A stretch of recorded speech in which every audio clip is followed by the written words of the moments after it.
Monsieur le Président, Mesdames, Messieurs, chers collègues, le groupe FO tient à souligner la qualité des travaux sur le sujet et remercier les rapporteurs ainsi que l'administration de la section travail. Nous partageons les objectifs et les trois directions des préconisations de cet avis. Il est en effet nécessaire d'identifier les leviers qui conduiront à une meilleure prise en compte des objectifs de transition écologique et de qualité de vie au travail dans l'organisation des mobilités. Évoquer le sujet du travail et des mobilités, c'est en effet parler de qualité de vie au travail, mais aussi de pouvoir d'achat des salariés. Sans revenir sur la totalité des préconisations de ce projet d'avis, notre groupe choisit, dans le temps imparti, de revenir sur 4 sujets majeurs: la prime transport, le télétravail, la problématique du logement et enfin le sujet de la fiscalité écologique. Sur la prime transport et en écho à la préconisation 7, le groupe FO rappelle la revendication constante de notre organisation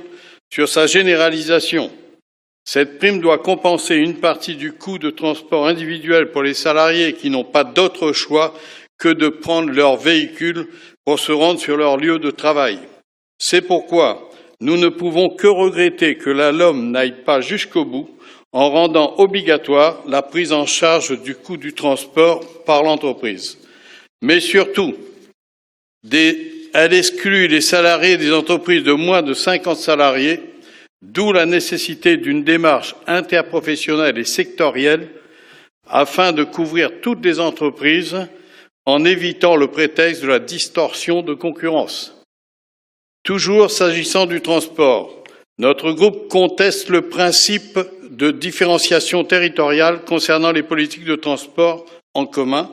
car il remet largement en question le concept d'une République une et indivisible et amplifie la fracture territoriale au détriment des territoires les plus nécessiteux. Concernant l'alternative du télétravail, le groupe FO renouvelle à l'intention des organisations patronales sa position en faveur de l'ouverture d'une négociation interprofessionnelle, ce que préconise par ailleurs également une étude récente de la DARES, afin de cadrer sa mise en œuvre tant au niveau des négociations de branche que d'entreprise. Pour ce faire, il serait utile de reprendre les conclusions communes de la concertation effectuée sur le sujet en 2017. Il y a lieu de souligner la préconisation 15 relative au logement, plus particulièrement sur la politique d'action logement, et de rappeler ce propos l'attachement de notre groupe à la gestion paritaire de l'institution, y compris dans un contexte difficile. Enfin, s'agissant de la fiscalité écologique évoquée à la préconisation 17, sans prendre comme une fatalité la hausse de la TICPE,